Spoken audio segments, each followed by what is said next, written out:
어느 한 목사님이 하루는 전화 한 통을 받았습니다. 교회에서 같이 신앙생활하고 있는 여자 집사님의 남편 되시는 분이 전화를 하신 것이었습니다. 근데 이 남편 되시는 분은 교회를 전혀 나오시지 않는 그런 분이었습니다. 그런데 목사님을 향해서 그분이 첫 마디로 이렇게 이야기합니다. 목사님, 정말 감사합니다. 목사님 영문을 모르잖아요. 왜 이분이 갑자기 전화를 해서 감사하다고 그랬는지. 목사님이 이렇게 묻습니다. 어쩐 일이십니까? 왜 그러십니까? 라고 묻습니다. 그랬더니 남편이 이렇게 이야기를 합니다. 목사님, 지난 주일에 제 아내가 교회를 갔다 와가지고 그날 오후부터 완전히 사람이 바뀌었습니다. 저한테 잘해주는데 제가 평소처럼 막대해도 한 번도 화도 내지 않고 계속 참으면서 저한테 너무나도 잘해줍니다. 제가 그래서 목사님께 너무너무 감사드리는데 제가 아내한테 물어봤습니다. 도대체 무슨 일이 있었냐고. 그랬더니 아내가 이야기하기를 지난주일에 교회 가가지고 목사님 말씀 듣고 은혜 받아가지고 나 그렇게 살기로 작정했다고 그렇게 이야기를 하는데 아무튼 목사님 정말 감사합니다. 이렇게 이야기를 하는 거예요. 그래서 이제 목사님이 그러시냐고 그러고 이제 지나갔어요. 근데 그 남편 되시는 분이 이렇게 묻는 거예요. 목사님, 근데 제가 궁금해서 그러는데 그날 목사님 도대체 뭐라고 설교를 하셨나요? 그렇게 묻는 거예요. 그래서 그 목사님이 이렇게 대답을 하셨답니다. 그날 제가 강조한 거 딱 한 가지입니다. 지난주에는 딱 한 가지만 강조했습니다. 그게 뭐냐면 원수를 사랑하라. 그 말씀, 그 한 말씀 강조했습니다. 그때 남편이 그냥 이렇게 조용히 전화를 끊었다고 합니다. 사랑하는 여러분, 우리가 예수 믿고 구원받아 하나님의 자녀가 되면 영적 전쟁을 가장 먼저 경험하는 것은 그 장소는 바로 아이러니하게도 여러분의 가정입니다. 여러분의 가정이에요. 나와 별 상관없는 사람들이 하는 이야기 나에게 별로 영향을 끼치질 않아요. 괜찮아요. 별로 그 말에 상처받지 않아요. 나와 전혀 상관없는 사람들이 하는 행동, 그것이 나를 그렇게 조금 불편하게 할 수 있지만 그것이 나에게 깊은 상처로 남지는 않습니다. 그러나 치열한 영적 전투가 날마다 벌어지는 가정 안에서 가족들 간에 주고받는 이야기 하나에, 아주 짧은 이야기 하나에, 그리고 그들이 한 작은 행동 하나에도 우리는 무너지기도 하고 깊은 시험에 빠져들기도 합니다. 여러분 인정하십니까? 마태복음 10장 35절 그리고 36절에서 예수님은 우리에게 이렇게 말씀하십니다. 내가 온 것은 사람이 그 아버지와 딸이 어머니와 며느리가 시어머니와 불화하게 하려 함이니 사람의 원수가 자기 집안 식구리라 라고 말씀합니다. 자, 여러분, 우리는 이 말씀을 결코 오해해서는 안 됩니다. 예수님께서 말씀하시는 의도와 목적을 올바르게 이해하고 우리는 오늘 이 시간 분명하게 깨닫고자 합니다. 조금 전에 읽은 35절에서 내가 온 것은 불화하게 하려 함이니라고 말씀하시는데 여기서 불화하게는 헬라어로 디카사이라고 하는 단어를 사용합니다. 그 뜻은 둘로 나누다라고 하는 뜻을 가지고 있습니다. 그러니까 이 말씀의 원문의 의미를 찾아보면 주님을 따르고 헌신한 일, 그 일을 통해서 가족 중에서 예수 믿지 아니하는 불신자 가족과 갈등과 불화를 우리는 필연적으로 경험할 수밖에 없다라고 하는 것을 주님께서 말씀하시는 것입니다. 즉, 좀 더 깊이 말씀드리면 당시의 제자들이 복음을 전파하면서 직면하게 될 가장 큰 장애물은 이방인이나 권력자들의 박해가 아니라 자기의 가장 가까운 가족이나 친지가 될 것이다 라고 말씀하신 것입니다. 자, 다음 절인 36절도 잠깐만 다시 보시면 사람의 원수가 자기 집안 식구리라 라고 말씀하시는데 이 말씀 우리가 잘 이해할 필요가 있어요. 주님이 이 말씀을 하신 이유는 집안 식구들 사이에서 영적인 것과 세상적인 것, 그리고 신령한 것과 죄악된 것 간의 필연적인 충돌을 말씀하시고 있는 것입니다. 궁극적으로 우리가 생각해 볼 때 오늘 여러분이 거하고 있는 가정 안에서 치열한 영적인 전쟁이 벌어지고 있다라고 하는 것을 주님께서 말씀하신 거예요. 자, 이제 여러분 이 말씀을 이해하셨으니까 앞으로는 잘못 사용하지 않으시기를 바랍니다. 자, 그러면서 주님이 이어서 하시는 말씀은 뭐냐면, 제가 오늘 시간 관계상 다 읽지는 않겠습니다. 그러나 제가 조금 전에 읽어드린 35절, 36절 이하의 말씀을 보면 주님께서 계속적으로 이어서 이렇게 말씀하십니다. 믿는 자들은 자기 십자가를 지고 자기에게 주어진 핍박을 견디어내면서 주신 사명을 다 감당해야 된다고, 하나님이 주신 사명을 감당하면서, 그러나 핍박 후에 있을 비교할 수 없는 영광을 소망해야 된다고, 말할 수 없는 그 영광을 소망해야 된다라고 주님께서 계속 이어서 말씀하셨습니다. 사랑하는 여러분, 우리는 추석 연휴를 목전에 두고 있습니다. 우리 중에는 이번 주간에 고향을 방문하시고 출타하시는 분들도 많이 계실 것입니다. 추석 연휴에 아무튼 우리들은 평소보다 좀 더 많은 시간을 가족들과 보낼 가능성이 있습니다. 반가움도 있지만 여전히 긴장감도 흐르고 여전히 갈등도 존재하고 있고 영적인 전쟁을 우리는 치루어야 합니다. 저는 이번 추석 연휴를 앞두고 우리가 기도하며 믿음으로 무장하기를 소망합니다. 그리고 예년과 다르게 한 가지라도 변화되는 역사가 우리 가운데 일어나기를 간절히 소망합니다. 제사에 절하는 문제 때문에 고민하는 그 일 가운데 성령이 지혜 주시고 담대함 주시고 믿음 지킬 수 있도록 붙잡아 주시기를 소망합니다. 제사가 추석 감사 예배로 그리고 추도 예배로 바뀌어지는 역사들이 속히 여러분 가운데 경험되시기를 간절히 소망합니다. 우리의 입술에 파수꾼을 세워주셔서 살리는 말, 믿음의 말 우리들로 하여금 하게 하셔서 불평하고 원망하는 말, 부정적인 말 때문에 시험에 빠지지 않기를 간절히 소망합니다. 그리고 아직 예수 믿지 않는 가족에게 복음 전하는 복된 기회 되기를 또한 간절히 소망합니다. 우린 자꾸 미루는 습성들이 있어요. 내년 추석 때 하지, 내후년 추석 때 하지, 이렇게 우리가 자꾸 미루고 있는데 아니에요. 기회 주셨을 때 하는 것이 중요합니다. 여러분, 요한복음 1장을 보면 안드레가 예수님을 만나는 장면이 나옵니다. 안드레가 예수님을 만났어요. 그리고 예수님이 본인의 메시아이심을, 그리스도이심을 그가 깨닫게 됩니다. 그리고 안드레가 예수님을 만나서 가장 먼저 한 행동이 뭔지 아세요? 그의 형제 시몬에게 달려갑니다. 그리고 시몬을 예수님께로 데리고 나오는 일들을 우리가 볼 수가 있습니다. 요한복음 1장 40절 그리고 42절까지의 말씀을 제가 좀 읽어드리겠습니다. 요한의 말을 듣고 예수를 따르는 두 사람 중에 하나는 시몬 베드로의 형제 안드레나, 그가 먼저 자기의 형제 시몬을 찾아 말하되 우리가 메시아를 만났다 하고, 메시아는 번역하면 그리스도라, 데리고 예수께로 오니, 자 어떻게 했어요? 예수님 만났다. 내가 즉시로 그를 예수님께로 데리고 옵니다. 예수께로 오니 예수께서 보시고 이르시되 내가 요한의 아들 시몬이니 장차 게바라 하리라 하시니라. 게바는 번역하면 베드로라.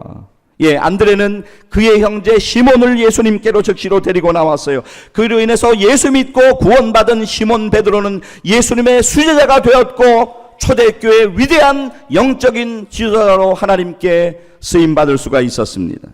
베드로는 후일에 성령 강림을 경험한 이후에 성령 충만하여서, 사도행전을 보면 이런 기사들이 나오잖아요. 베드로가 성령 충만하여 말씀을 전할 때 수많은 사람들이 회개하고 돌아오는 역사들이 일어납니다.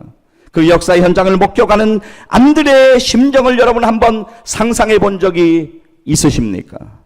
그 광경을 바라보면서 그의 형제가 그렇게 하나님께 귀하게 쓰임받는 현장을 바라보면서 그의 마음이 얼마나 하나님께 감사했고 기뻐했을까요? 사랑하는 여러분, 이러한 일들이 우리 가운데도 경험되기를 간절히 축복합니다. 이번 추석 연휴에 여러분의 가족과 형제 자매와 친지 가운데 복음의 씨앗을 뿌리십시오. 그리고 그것으로 다 되었다 하지 말고 기도하시며 열매 거두는 일에 최선을 다하십시오. 사도행전 16장 31절 말씀에서 바울 사도는 이렇게 증거합니다. 우리 같이 한번 읽을까요? 이르되 주 예수를 믿으라. 그리하면 너와 내 집이 구원을 받으리라 하고. 아멘. 이론적으로 아는 것에 머물러 있지 말고, 여러분 가운데 이 말씀을 암송하시는 분들도 있을 거예요. 그것보다 중요한 것은 우리의 삶에 말씀을 적용시키는 것이, 그리고 우리의 삶에 구체적으로 그 일들이 일어난 것임을 기억하시기를 바랍니다. 오늘 이 자리에 예배드리는 저와 여러분, 우리들은 너나 없이 우리의 가정의 회복을 꿈꾸고 있습니다. 우리들의 남은 시간 가운데 우리의 가정의 구성원들, 우리의 가족들이 회복되어야 합니다. 예수 믿고 거듭나서 구원받아 인생의 궁극적인 회복을 경험해야만 합니다. 놀라운 구원의 역사가 임하기를 위하여 우리가 작정하며 기도해야 합니다. 그리고 여러분들이 할 수 있는 모든 최선을 다해야만 합니다. 그러나 사랑하는 여러분, 저와 여러분은 아무것도 아닙니다. 오직 자라나게 하시는 분은 하나님이심을 믿으시기를 바랍니다. 우리는 아무것도 아니에요. 우리는 하나님의 도구로 사용될 뿐이에요. 도구로 사용되면 감사하게 우리의 최선을 다하면 되는 것이에요. 바울 사도가 고린도전서 3장 6절에서 8절에서 이렇게 고백합니다. 나는 심었고 아볼로는 물을 주었으되 오직 하나님께서 자라나게 하셨나니 그런즉 심는 이나 물 주는 이는 아무것도 아니로되 오직 자라게 하시는 이는 하나님뿐이니라. 심는 이와 물 주는 이는 한 가지이나 각각 자기가 일한 대로 자기의 상을 받으리라. 아멘. 사랑하는 여러분, 하나님의 은혜에 모든 것을 맡기고 심고 물 주는 일에 최선을 다하시기를 간절히 축복합니다. 오늘 우리의 본문 시편 80편, 시편 기자는 이렇게 고백하고 있어요. 오늘 우리의 본문 시편 80편 7절 말씀을 같이 한번 읽도록 하겠습니다. 만군의 하나님이여 우리를 회복하여 주시고 주의 얼굴의 광채를 비추사 우리가 구원을 얻게 하소서. 아멘. 지금 그는 이스라엘의 회복의 염원을 가득 담아서 기도하고 있습니다. 누구에게 기도하고 있습니까, 여러분? 성경 보시면 만군의 하나님께 기도하고 있습니다. 사랑하는 여러분, 오늘 예배를 드린 우리가 절대로 포기하지 말아야 될 한 가지 일이 있습니다. 그것은 무엇이냐면 하나님을 향한 믿음의 기도입니다. 우리가 절대로 포기하지 말아야 될 하나님 주신 귀한 사명, 그것은 기도의 사명입니다. 여러분, 오늘 여러분의 기도 생활에 이상이 없으십니까? 누군가 물으면 내가 기도하고 있다고 이야기하지만 진짜 기도하는 사람처럼 그렇게 살고 있는 건 맞습니까? 기도의 응답이 더디게만 느껴지고 아니 아무런 일도 일어날 것 같지 않은 근심과 두려움이 우리를 사로잡고 있는 어려움을 우리가 인생 가운데 경험한다고 할지라도 우리는 여전히 하나님을 향하여 기도해야 합니다. 우리가 결코 포기할 수 없는 한 가지의 사명, 그것은 바로 기도의 사명입니다. 오늘 예배에 나오신 저와 여러분, 우리 모두 가운데는 우리의 심령 깊은 곳에 각자 저마다 간절한 소원들이 있습니다. 하나님께 나와 간절한 마음으로 마음의 소원을 맡기고 우리는 부르짖어 기도해야만 합니다. 그렉노리는 이렇게 이야기합니다. 어떤 문제든 주님께 말씀드리는 것보다 당신이 걱정하는 편이 더 나은 경우는 절대로 없다. 토마스 머튼은 또한 이렇게 이야기합니다. 기도는 단지 생각과 마음을 하나님께 올려드리는 것일 뿐 아니라 우리 안에 계신 하나님께 반응하는 것이며 우리 안에 거하시는 하나님을 발견하는 것이다. 제가 에밀리 그리핀의 말 가운데 이 말을 참 좋아하는데요. 기도하는 최고의 이유는 하나님이 정말로 계시기 때문이다라고 그는 이야기합니다. 여러분 기억하십니까? 데살로니가전서 4장 17절은 우리에게 이렇게 말씀하고 있습니다. 우리 화면 보면서 같이 읽기를 원합니다. 같이 읽습니다. 쉬지 말고 기도하라. 아멘. 예레미야 29장 12절 말씀 같이 읽겠습니다. 너희가 내게 부르짖으며 내게 와서 기도하면 내가 너희들의 기도를 들을 것이요. 아멘. 성경 예레미야 33장 3절 말씀입니다. 같이 읽습니다. 너는 내게 부르짖으라. 내가 내게 응답하겠고 내가 알지 못하는 크고 은밀한 일을 내게 보이리라. 아멘. 사랑하는 여러분, 오늘 말씀을 듣는 우리 가운데 우리가 할 수 있는 가장 최고의 일이 무엇입니까? 그것은 바로 우리의 연약함을 하나님께 맡기며 하나님께 기도하는 것입니다. 하나님께 믿음으로 나아가서 인생의 모든 고민되는 문제들을 맡겨드리고 간절히 기도하는 것. 그래서 기도하는 일 가운데 우리의 인생의 회복이 경험되어지는 일들이 우리에게 반드시 필요합니다. 여러분의 염려와 근심되는 모든 상황을 맡기고 또한 여러분의 자녀들의 믿음을 위하여서 저들의 길을 하나님이 열어주시고 인도해 가시기를 위하여 오늘 기도하고 있습니까? 그리고 무엇보다 여러분의 영적인 눈이 열려서 여러분이 오늘 마주하고 있는 모든 상황 가운데서 바로 그 장소와 그 일 가운데 하나님의 뜻과 섭리를 볼 수 있기 위하여 여러분 기도하고 있습니까? 우리가 결코 포기할 수 없는 사명, 기도의 사명이 우리에게 있음을 잊지 마시고 간절히 기도하시기를 간절히 축복합니다. 저는 여러분 가운데 질문 하나 드리고 싶습니다. 우리 가운데 직분자들, 하나님이 여러분에게 여러 직분을 주셨어요. 우리 가운데 직분자들이 이제 쭉 계신데, 직분자들, 그리고 기도가 반드시 필요한 분들이 있어요. 기도의 자리에 나와서 기도해야 되는 분들인데 기도하질 않아요. 기도의 자리를 지켜야 되는 분들이 있어요. 근데 기도하지 않고 있습니다.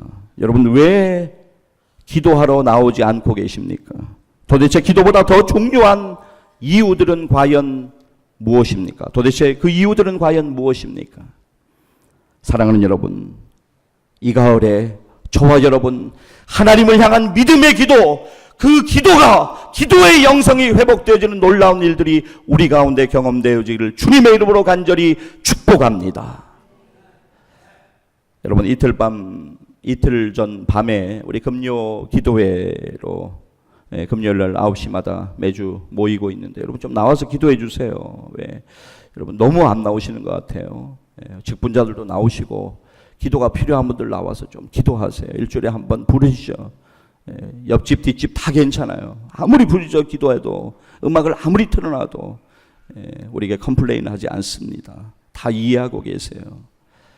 기도해야 돼요. 우리가 금요기도에 나와서 우리가 지체들이 이번에 특별히 우리 사랑하는 환우들 위해서, 저들의 궁극적인 회복을 위해서 우리가 간절히 하나님께 부르짖으며 기도했습니다. 하나님이 저들에게 치료의 광선을 비춰주시고 또 놀라운 치유의 은혜를 주시기를 구하면서 우리가 기도하기 전에 믿음으로 나누고 붙잡은 말씀, 제가 좀 같이 보기를 원합니다. 열왕기하 2장 19절에서 22절 말씀인데요, 우리 19절부터 22절까지 우리 쭉 이어서 같이 한번 읽겠습니다. 그 성읍 사람들이 엘리사에게 말하되, 우리 주인께서 보시는 바와 같이 이 성읍의 위치는 좋으나 물이 나쁨으로 토산이 익지 못하고 떨어지나이다. 엘리사가 이르되 새 그릇에 소금을 담아 내게로 가져오라 하매 곧 가져온지라. 엘리사가 물 근원으로 나아가서 소금을 그 가운데 던지며 이르되, 여호와의 말씀이 내가 이 물을 고쳤으니 이로부터 다시는 죽음이나 열매 맺지 못함이 없을지니라 하셨느니라 하니, 그 물이 엘리사가 한 말과 같이 고쳐져서 오늘에 이르렀더라. 아멘. 자, 여러분, 성경은 우리에게 무엇을 강조하고 있냐면 근본적인 치유를 강조하고 있어요. 성경은 근본적인 치유를 강조하고 있습니다. 좀 전에 읽은 말씀 가운데 성은 여리고성입니다. 여리고성은 당시에 하나님의 저주를 받아서 그곳에 물이 좋지 못하였습니다. 사람들이 엘리사에게 지금 이렇게 이야기하는 장면이잖아요. 이곳 성읍은 지정학적으로 너무나 위치가 좋다, 그러나 물은 좋지 못해서 농사가 되지 않습니다라고 이야기하는 장면을 우리가 읽었습니다. 그곳 물은 쓴 물이었고 썩은 물이었기 때문에 농사를 할 수가 없었어요. 그래서 근본적인 고침이 거기에 필요했습니다. 하나님께서는 엘리사에게 은혜를 주셨어요. 우리가 읽은 것처럼 엘리사가 그 마른 물 가운데 나아가서, 물 근원으로 나아가서 소금을 그 가운데 던질 때 놀라운 근원이 고쳐지는 역사가 일어났습니다. 하나님께서 엘리사를 통해서 물의 근원이 고침을 받는 은혜를 베풀어 주셨습니다. 사랑하는 여러분, 근원이 고침받는 역사, 오늘 우리 가운데도 필요하지 않은가요? 근원이 고쳐지는 역사가 오늘 우리 가운데도 필요하지 않습니까? 여러분, 마가복음 5장을 보면 12해 동안 혈루증으로 알아온 여인이 나옵니다. 그 여인은 많은 의사도 만났어요. 할 수 있는 모든 방법을 다하지만 그 여인의 병은 점점 더 중하여집니다. 그러한 중에 예수님이 지나가신다는 소식을 듣고 그 여인이 생각해요. 내가 예수님의 옷자락에 손만 대어도 내가 나을 것이다. 여러분, 그 여인에게 어떤 일이 일어났을까요? 마가복음 5장 25절로부터 29절 말씀, 우리 화면 보면서 같이 한번 29절까지 읽습니다.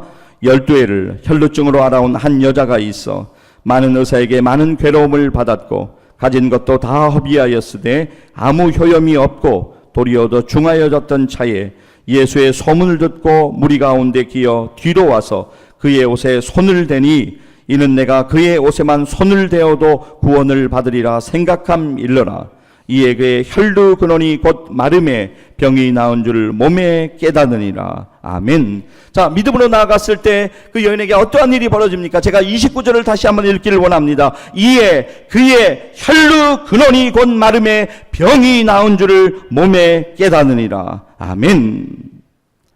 우리가 기도하는 모든 일들 가운데 이러한 일들이 일어나기를 간절히 소망합니다. 우리가 간절히 기도하는 사랑하는 환우들 가운데 이러한 놀라운 기적이 일어나기를 간절히 소망합니다. 병의 근원이 마르고 고쳐지는 역사가 우리 가운데 일어나기를 소망합니다. 이 시간 제가 할렐루야 할 때 아멘으로 크게 한번 대답하십시다. 할렐루야. 네, 그렇습니다. 오늘 우리의 아멘이 하나님이 들으시는 아멘입니다. 우리 가운데는 소원이 있어요. 여러분이 꼭 기억하실 것이 있어요. 뭐냐면 여러분을 붙들어주는 분이 있다라고 하는 거예요. 그분이 누구세요? 우리 주님이십니다. 주님이 여러분의 손을 강하게 붙들어주세요. 여러분의 손을 꼭 잡고 계세요. 주님의 손을 붙잡고 우리는 걸어가야 합니다. 우리 주위 분들 잠깐만 돌아보실까요? 돌아보면서 이렇게 이야기합시다. 이거 인상 쓰고 이야기하면 기분 나쁘거든요. 웃으시면서 주님 손 붙잡고 갑시다. 그렇게 한번 격려해 주세요. 주님 손 붙잡고 갑시다. 예. 주님 손 붙잡고 갑시다. 예. 예. 지금 졸고 있는 분이 깜짝 놀랐어요. 갑자기 옆에서 손이 훅 들어오니까. 네. 주님 손 꼭 붙잡고 가야 됩니다. 제가 여러분과 찬양 한 곡 부르고 싶은데 그 곡을 작곡한 분의 이야기를 잠깐 들려드리면서 우리가 좀 찬양을 불렀으면 좋겠습니다. 이 곡을 작곡한 분은 토마스 도르세이라고 하는 분입니다. 하나님이 달란트를 주셨어요. 그래서 12살 때부터 피아노 연주를 너무나 잘해서 파티에 가서 12살의 나이에 돈을 받으면서 연주를 하는 실력을 그는 가지고 있었습니다. 하나님을 전혀 알지 못했어요. 근데 1925년에 네티 하퍼라고 하는 한 여인을 만납니다. 그 여인과 사랑에 빠졌고 결혼을 하게 됐고 그 여인의 인도를 따라 교회에 나가게 됩니다. 어느 날 예수님을 개인의 구세주로 영접했어요. 놀라운 영적인 체험을 그가 경험하게 됩니다. 그의 남은 생애를 하나님께 드려야 되겠다고, 그의 달란트를 하나님께 드려야 되겠다고 헌신합니다. 그리고 그는 시카고에 1932년에 드디어 시카고에 있는 필그림 침례교회 지휘자로 이제 하나님께 그를 드리는 사역을 본격적으로 시작하게 됩니다. 1932년 어느 날이었어요. 만삭의 아내가 만삭이었는데 만삭의 아내를 집에 두고는 세인트루이스에 있는 집회에 참석하기 위해 발걸음을 옮깁니다. 좀 불안했어요. 아내 혼자 두는 것이. 그래서 어떻게 해요? 부흥집회 일정이 잡혀져 있고 찬양해야 되는 일정들이 잡혀있기 때문에 그 일정을 소화하고 있는 가운데 급히 연락이 옵니다. 만삭의 부인이 위독하다는 연락을 받았습니다.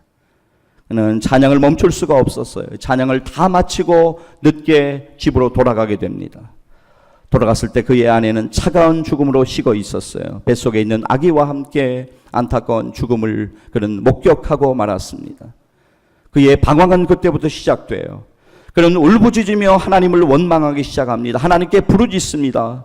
하나님, 과연 하나님이 계시다면 왜 나에게 이런 일이 일어나야 할까요?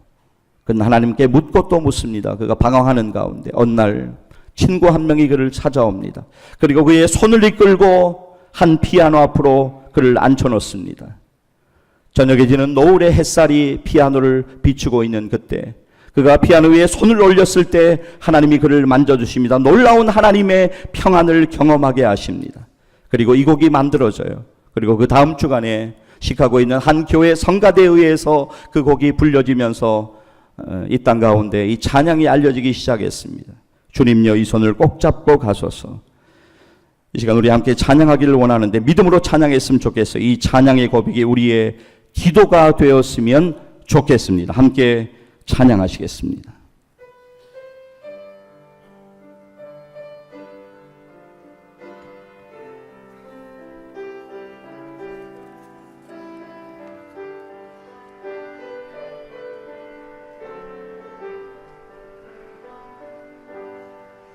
주님여 이 손을 꼭 잡고 가소서. 약하고 피곤한 이 몸을 폭풍우 흑암소 해치사 빛으로 손잡고 날 인도하소서. 인생이 힘들고 고난이 겹칠 때 주님여 날 도와 주소서. 외치는 이 소리 귀 기울이시사 손잡고 날 인도하소서. 외치는 이 소리, 외치는 이 소리 귀 기울이시사 손잡고 날 인도하소서.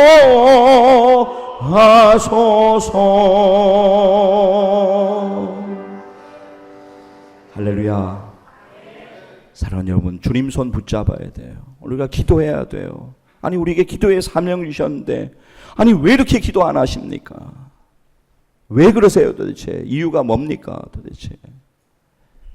여러분, 여러분의 경험으로, 여러분의 생각으로 인생을 살아가서는 절대로 안 됩니다. 하나님 중심으로 살아가려면 기도해야 돼요. 그래야 하나님의 음성을 들을 수 있고 들은 음성에 순종할 수가 있는 거예요. 막연하게 자녀들이 잘 되기를 바라고 있나요? 여러분 정말로 자녀를 위하여 기도하고 있습니까? 작정하여 기도하고 있습니까? 사랑하는 여러분, 추석 연휴가 다가오고 있습니다. 우리들에게는 분주한 마음들이 분명히 있습니다. 그러나 오늘 우리에게 포기할 수 없는 기도의 사명들이 있음을 잊지 말고 기도하십시오. 가족, 형제, 자매, 친지들의 구원을 위하여, 살아가는 환우들의 근원적인 치유와 회복을 위하여, 오늘 마주하고 있는 우리들의 모든 어려움들이 주의 은혜로 풀려지기를 위하여, 여러분들이 결정해야 되는 모든 문제들을 위하여, 여러분의 사업과 직장과 계획하는 일들을 위하여, 여러분의 가정과 가족과 자녀들을 위하여, 사랑하는 주님의 몸된 교회를 위하여, 너무나도 잘못된 방향으로 나아가고 있는 우리나라를 위하여, 이 모든 일들을 위하여 우리는 하나님께 기도해야 합니다. 우리가 도저히 포기할 수 없는 사명, 기도의 사명, 우리가 도저히 포기할 수 없는 사명, 기도의 사명, 그것은 하나님이 우리에게 맡겨주신 거룩한 사명임을 믿으시기를 바랍니다. 기도의 사명 믿음으로 감당하여 놀라운 간증이 여러분의 생애 가운데 흘러넘치고, 그래서 그 일로 인하여 하나님께 영광 돌리는 복된 생애를 사시기를 주님의 이름으로 간절히 축복합니다. 기도하시겠습니다. 여러분, 우리는 기도자로 부름받았습니다.